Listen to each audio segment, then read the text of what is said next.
لقد جاءت رسل ربنا بالحق الصلاة والسلام على رسول المسدد المصطفى الأمجد والمحمود الأحمد مولانا ومولى الكون جد الحسن والحسين أبي القاسم محمد. اللهم صل على محمد وآل محمد. بسم الله الرحمن الرحيم. اللهم كل وليك الحجة ابن الحسن صلواتك عليه وعلى آله في هذه الساعة وفي كل ساعة وليا وحافظا وقائدا وناصرا وتدينا وعينا حتى تسكنه رزقا طوعا وتمتعه فيها طويلا. اللهم صل على محمد وآل محمد. فقد قال رسول الله صلى الله عليه وآله وسلم بسم الله الرحمن الرحيم. إن ربا يرضى لرضا فاطمة ويغضب لغضبها. اللهم صل على محمد وآل محمد. اللهم صل على محمد وآل محمد. اللهم صل على محمد وآل محمد. محترم سامعین کرام، بزرگان عزیز، برادران قوم ملت، مجالس ایام فاطمیہ سلام اللہ علیہ کا سلسلہ جاری و ساری ہے. اور آپ کی دیار میں میری پہلی بار آنا ہوا ہے میرا، اور ماشاء اللہ سے مولانا نسیم صاحب قبلہ نے دعوت دی، عطو کیا، بلایا، ان کا میں شکر گزار ہوں کہ آپ مومنین کی زیارت نصیب ہوئی ہے. اور آخر پہلی بار چونکہ میرا آنا ہوا ہے، یہ حقیقت ہے کہ یہ فرش اعضا ہے، بڑے دور دور کے لوگوں کو ملا دیا کرتی. ایک صلوات پڑھو محمد. اللهم صل على محمد وآل محمد. وہ غریب مسئلہ ہے، دنیا ہم سے سوال کرتی ہے، دنیا ہم سے پوچھتی ہے کہ ابھی تک تو محرم تھا، اب ایام فاطمیہ میں بھی مجلسیں شروع کر دی آپ نے. آپ کیا کوئی خوشی ہوتی ہے تو مجلس، کوئی غم ہوتا ہے تو مجلس، کوئی دقت ہوتی ہے تو مجلس، کوئی بھی پرابلم ہوتی ہے تو مجلس. ہر چیز کا کے لیے آپ فرش اعضا بچھا لیا کرتے ہیں. آپ کو اس سے ملتا کیا ہے؟ سوال ہے دنیا کا. اس طریقے کا سوال لوگ پوچھتے ہیں کہ ہر مسئلے میں آپ فرش اعضا بچھا لیا کرتے ہیں. خوشی ہوئی تو فرش اعضا، غم ہوا تو فرش اعضا، یہ ساری چیزیں فرش اعضا. محرم تھا فرش اعضا، ایام فاطمیہ ہے. آپ کو ملتا کیا ہے؟ ہم نے کہا ہمیں سب کچھ یہیں سے ملا ہے. ہم کو سب کچھ یہیں سے ملا ہے. شہرت ہمیں فرش اعضا سے، عزت ہمیں فرش اعضا سے، غیرت ہمیں فرش اعضا سے، ویلو ہمیں فرش اعضا سے، احترام ہمیں فرش اعضا سے، غیرت ہمیں فرش اعضا سے، عزت ہمیں فرش اعضا سے، شریعت ہمیں فرش اعضا سے، اسلام ہمیں فرش اعضا سے، دین ہمیں فرش اعضا سے، حوصلہ ہمیں فرش اعضا سے، منزلت ہمیں فرش اعضا سے، مقام ہمیں فرش اعضا سے، حتی خودداری ہمیں فرش اعضا سے. یہ ساری چیزیں ہمیں فرش اعضا سے مل گئی کیونکہ ہم وہ قومیں ہیں جو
تو 80 بے ایمان کو با ایمان کر دیا. 80 بے ایمان کو توجہ چاہتا 80 بے ایمان کہیں تو جملہ بدل کے کہہ دوں 80 یہودیوں کو مسلمان کر دیا. 80 یہودیوں کو مسلمان کر دیا. سنیے توجہ فقط چادر کا یہ کمال ہے. فقط چادر کا یہ کمال ہے.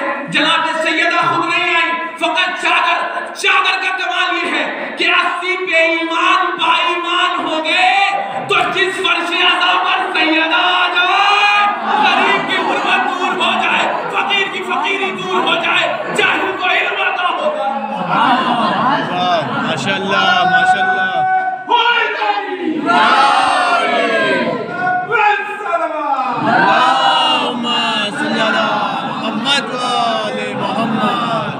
غربت دور ہو جائے فقیر کی فقیری دور ہو جائے جاہل کو علم عطا ہو جائے ہاں ذلیل کو عزت مل جائے. اسے در سیدہ کہتے ہیں. دنیا ہم سے سوال کرتی ہے کہ یہاں ملتا کیا ہے. ہر چیز ہمیں یہیں سے مل گئی. دنیا چاہتی ہے کہ عزاداری مٹا دی جائے. دنیا یہ چاہتی ہے کہ ماتمداری مٹا دی جائے. دنیا یہ چاہتی ہے کہ عزادار مٹا دیے جائیں. دنیا یہ چاہتی ہے کہ ماتمدار مٹا دیے جائیں. دنیا یہ چاہتی ہے کہ شیعت کو ختم کر دیا جائے. دنیا یہ چاہتی ہے. یاد رکھو ابھی تک دشمنوں کو صرف محرم سے ڈر تھا. ابھی تک دشمنوں کو صرف محرم سے ڈر تھا. اب ایک ڈر کا نام ایام فاطمیہ.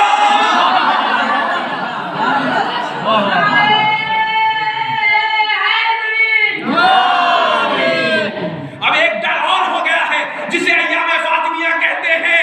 عجیب و غریب طریقے سے ان ماں اور بیٹوں نے دشمنوں کو جھگڑا ہے کہ کل تک تو فرار کر سکتے تھے.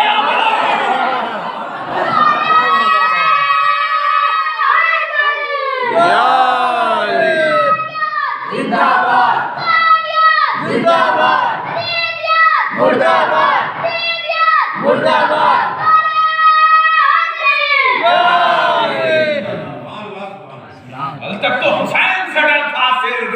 اب حسین کی ماں سے بھی ڈر ہے. اب فاطمہ سے بھی ڈر ہے. اب دشمن جائے تو کہاں سے جائے. ایسا جھگڑا ہے زنجیر سے.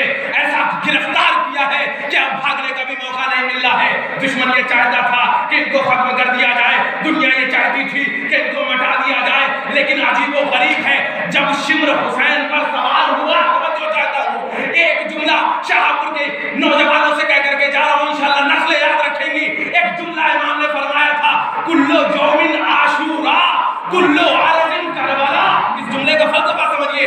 عجیب و غریب طریقے سے یہ جملہ امام حسین نے شمر سے کہا تھا کہ تو مجھے قتل کر رہا ہے تو ٹھیک ہے قتل کر دے. تو حسینیت حسین کو مٹا سکتا ہے. حسینیت باقی رہے گی. حسین کو ختم کر رہا ہے نا. حسینیت تو باقی رہے گی. حسینی ہمیشہ باقی رہیں گے. کوئی انہیں ختم نہیں کر سکتا. یاد رکھو کلو یوم عاشورا ہر دن عاشورا ہے. ہر دن عاشورا ہے. ہر دن عاشورا ہے. کلو یوم عاشورا ہر دن عاشورا ہے. کلو عرض کربلا ہر دن کربلا ہے. یہ کیا مسئلہ تھا سن لیجئے. مسئلہ یہ تھا کہ اے شمر تو حسین کو قتل کر دے.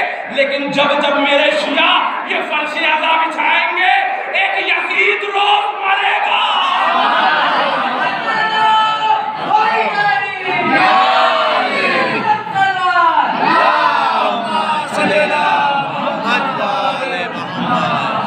جس دن ہر گھر میں یہ جو شاہپور میں فرش عزا بچھی ہے توجہ چاہتا ہوں اس فرش عزا کو بھی کربلا کہتے ہیں.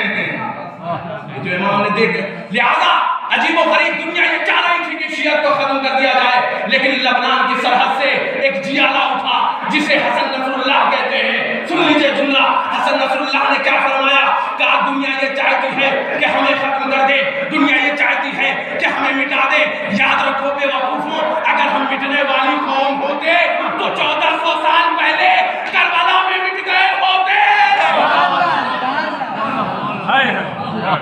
اگر ہم مٹنے والی قوم ہوتے تو 1400 سال پہلے توجہ چاہتا ہوں مٹ گئے ہوتے. لہذا ہم مٹے کیوں نہیں. اب جملہ سنیے عجیب و غریب ہے. مٹے کیوں نہیں. وجہ کیا ہے. مٹے اس وجہ سے نہیں کیونکہ حسین کربلا میں علماء لائے تھے جو بلا لے کر کے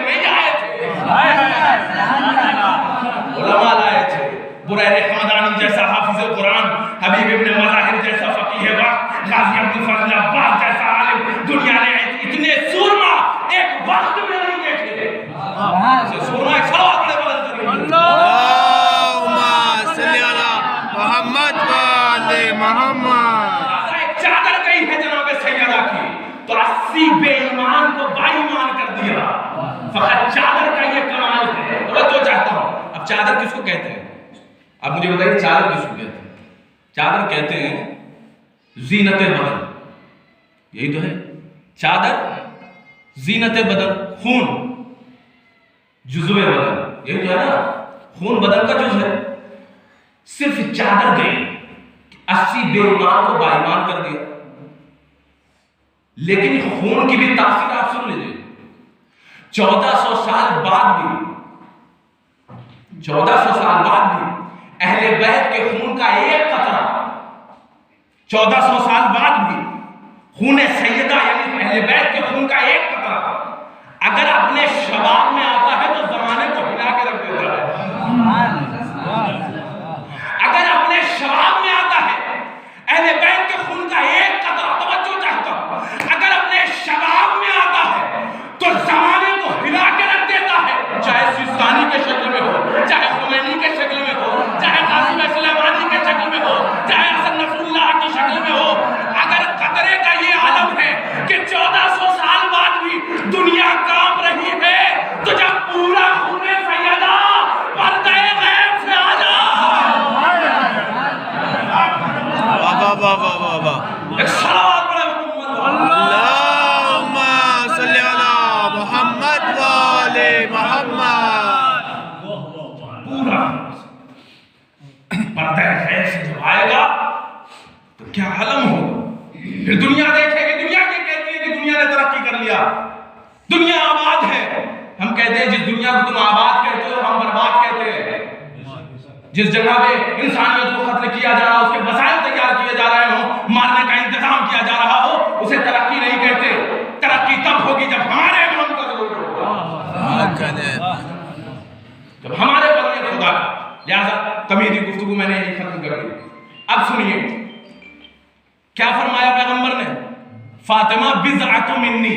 یہی تو ہے, اور یہ ایسی روایت ہے کہ ہر جگہ موجود ہے. ہر بڑی بڑی کتابوں میں, بڑے بڑے کتب میں, بڑی بڑی لائبریریاں میں, چاہے اہل سنت کی کتاب دیکھ لیں, چاہے اہل تشیع کی کتاب دیکھ لیں, ہر جگہ یہ جملہ موجود ہے کہ فاطمہ میرا جز ہے. فاطمہ. لیکن یہ جز کس چیز کا؟ ہاتھ کا, جسم کا, اعضاء و جوارح کا, کس چیز کا پیغمبر کہہ رہے ہیں؟ اگر جز کہہ رہے ہیں, یہ تنہا جز نہیں ہے, یہ جز کل کا جز ہے. کیا کہنا؟ یہ جز اس کل کا جز ہے. لہذا جو کل میں صلاحیت ہے,